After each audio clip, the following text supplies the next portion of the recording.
తెలంగాణలో ప్రతిపక్ష నాయకులపై కక్ష సాధింపు రాజకీయాలు పరాకాష్ఠకు చేరాయి. ప్రజాస్వామ్యంలో విమర్శలను స్వీకరించాల్సింది పోయి అక్రమాలను, అవినీతిని ప్రశ్నించిన వారిపై రేవంత్ రెడ్డి ప్రభుత్వం ఉక్కుపాదం మోపుతున్నది. ప్రభుత్వ అవినీతిని ఎండగట్టిన, కుంభకోణాలను వెలికితీసిన అక్రమ కేసులతో గొంతు నొక్కడం నిత్యకృత్యమైంది. బీఆర్ఎస్ నేత మన్నె క్రిషాంక్పై పెట్టిన అక్రమ కేసులే ఇందుకు ఉదాహరణగా నిలుస్తోంది.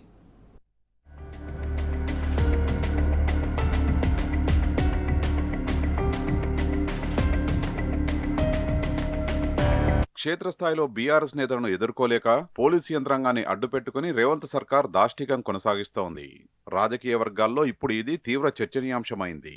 ముఖ్యంగా ప్రభుత్వ వైఫల్యాలు, అవినీతిని ఎండగడుతున్న BRS social media coordinator, party అధికార ప్రతినిధి, దళిత నేత మన్నె క్రిషాంక్ లక్ష్యంగా చేసుకుని అక్రమ కేసుల వల విసురుతున్నారు.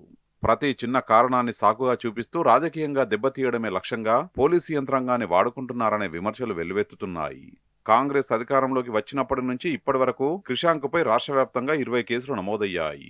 2024లో మొదలైన ఈ కేసుల దాడి 2025 సంవత్సరంలో పరాకాష్ఠకు చేరగా 2026 నాటికి అది మరింత ఉధృతమైంది. ఒకే సంవత్సరంలో 10కి పైగా ఎఫ్ఐఆర్లు నమోదు చేయడం విస్మయానికి గురిచేస్తున్నది. రేవంత్ రెడ్డి ప్రభుత్వం ఎంత పకడ్బందీగా వేధింపులకు పాల్పడుతున్నదో క్రిషాంక్పై పెట్టిన కేసుల సెక్షన్లను పరిశీలిస్తే అర్థమవుతుంది.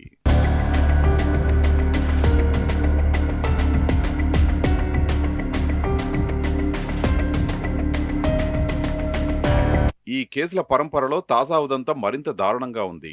తన భార్యపై సోషల్ మీడియాలో జరుగుతున్న అసత్య ప్రచారాన్ని అడ్డుకోవాలని, బాధ్యుడైన రాజేంద్ర కుమార్పై చర్యలు తీసుకోవాలని ఏసీపీకి ఫిర్యాదు చేశారు.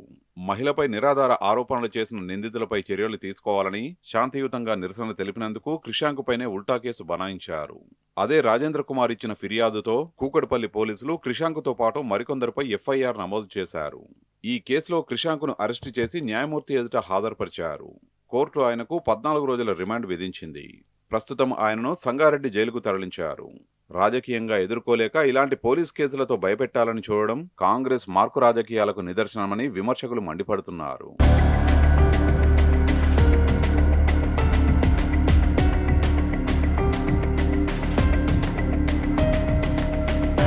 పక్కా ప్లాన్తోనే క్రిషాంక్ అరెస్టుకు రంగం సిద్ధం చేశారు. మొదట కూకట్పల్లి పోలీస్ స్టేషన్ నుంచి బాలానగర్ ఏసీపీ ఆఫీసుకు తరలించారు. రాత్రి 11 గంటల సమయంలో క్రిషాంక్ను కూకట్పల్లి పోలీసులు అరెస్టు చేసి తీసుకెళ్లారు. ఎక్కడికి తీసుకుపోతున్నారనే సమాచారం లేకపోవడంతో బీఆర్ఎస్ లీగల్ బృందం నాయకులు ఆరా తీశారు. వైద్య పరీక్షలకు తీసుకెళ్తున్నారని గుర్తించి అక్కడికి చేరుకున్నారు. అర్ధరాత్రి 12 గంటల సమయంలో జడ్జి ఇంటి వద్దకు క్రిషాంక్ను తీసుకుపోయారు.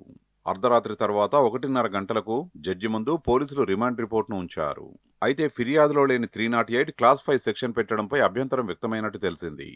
ఈ కారణంగానే తిరిగి క్రిషాంక్ను పోలీస్ స్టేషన్కు తీసుకెళ్లారు. పోలీసులు ఉద్దేశపూర్వకంగా స్టేషన్లోనే రాత్రంతా నిర్బంధించారు. సొంత పూచీకత్తుపై వదిలేసి ఉదయం రమ్మని చెప్పే వీలున్నా పోలీసులు మాత్రం వేధించాలనే ఉద్దేశంతోనే ఉన్నట్లు ఆయన అనుచరులు ఆరోపించారు.